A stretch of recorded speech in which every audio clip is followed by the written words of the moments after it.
கர்நாடக முதலமைச்சர் சித்தராமையாவுக்கு ஜெயலலிதா எழுதியுள்ள கடிதத்தில், கர்நாடகாவில் பரவியுள்ள வன்முறையால் லட்சக்கணக்கான தமிழ் மக்களின் உடைமைகளும் சொத்துக்களும் சேதப்படுத்தப்பட்டுள்ளதை குறிப்பிட்டுள்ளார். தமிழகத்தில் உள்ள கர்நாடக மக்களுக்கு எதிராக பெரிய அளவில் வன்முறை எதுவும் நிகழாமல் தகுந்த பாதுகாப்பு மற்றும் முன்னெச்சரிக்கை நடவடிக்கை மேற்கொள்ளப்பட்டதாக அவர் கூறியுள்ளார். சென்னை மற்றும் ராமநாதபுரம் ஆகிய இடங்களில், அதுவும் சிறிய அளவில் நடந்த 2 அசம்பாவித சம்பவங்களில் கூட உடனடியாக சம்பந்தப்பட்ட நபர்கள் கைது செய்யப்பட்டு சட்டம் ஒழுங்கு நிலைநாட்டப்பட்டுள்ளதாக முதலமைச்சர் சுட்டிக்காட்டியுள்ளார்.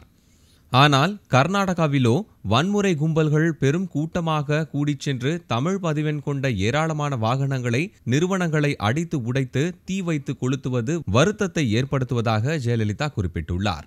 இந்த கலவரத்தில் தமிழக மக்களுக்கு சொந்தமான 40 பேருந்துகள், 45 லாரிகள் உட்பட ஏராளமான வாகனங்கள் தீக்கிரையாக்கப்பட்டுள்ளதாக அவர் குறிப்பிட்டுள்ளார். சமூக விரோத செயல்களில் ஈடுபட்ட நபர்கள் மீது சட்டப்பூர்வமான நடவடிக்கை எடுத்து கர்நாடகத்தில் வாழும் தமிழ் பேசும் மக்களை காக்குமாறும் அவர்களது சொத்துக்களுக்கும் உடைமைகளுக்கும் பாதுகாப்பு அளிக்க வேண்டும் எனவும் முதலமைச்சர் ஜெயலலிதா அந்த கடிதத்தில் கேட்டுக் கொண்டுள்ளார். முன்னதாக தமிழகத்தில் உள்ள கன்னட மக்களுக்கும் அவர்களின் உடைமைகளுக்கும் பாதுகாப்பை உறுதி செய்யுமாறு முதலமைச்சர் ஜெயலலிதாவுக்கு கர்நாடக முதலமைச்சர் சித்தராமையா அனுப்பிய கடிதத்தில் கேட்டுக் கொண்டிருந்தார்.